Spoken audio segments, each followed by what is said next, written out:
Welcome back. In your morning medical news, the new NIH director says he won't rush to reorganize the agency despite a White House memo proposing drastic cuts. That memo calls for slashing NIH and CDC budgets by over 40% each and reducing the NIH's 27 research centers to just 8.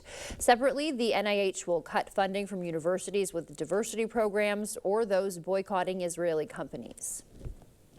The Trump administration is set to announce expanded plans today to remove artificial food dyes from the U.S. food supply.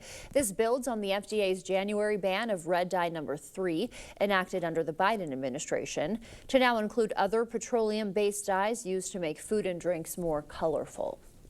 Being married has its benefits, but a new study found that staying single late in life might actually be better for your brain. So, is marriage good for your health? Jeff Wagner has that answer. Do you take Mario to be your Tying the knot is a monumental moment. How long you been married? 20 years. Congratulations on that. Thanks. 20 years. That's great. That takes work, right? It sure does. A partnership filled with ups and downs that could enrich both lives. Is marriage good for our health?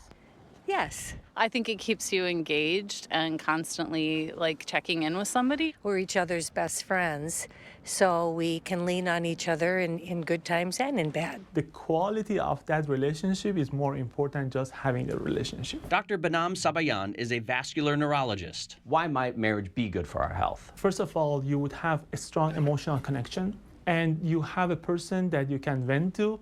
You have a person that can help you to be a better person, to be a healthier person, and a person that watches you. The proof is clear. Married people tend to live longer, have fewer strokes and heart attacks, lower chances of depression, and simply visit the doctor more often than single people. As we're aging, my husband is actually better than I am at going to the doctor. He has to encourage me more. The list of benefits is long, but a new study found a negative correlation between brain health and marriage.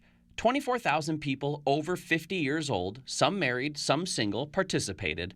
Their cognitive abilities were tested annually for 18 years. It found unmarried people had a lower chance of getting dementia than married people. Yeah, I know plenty of people who aren't married who are doing great at that age, so. Maybe there's something, I don't know. Yeah. One theory is that later in life, married couples have a smaller social circle. I would find that to be true in my case. How important are other relationships or your social network to preventing dementia? Absolutely important.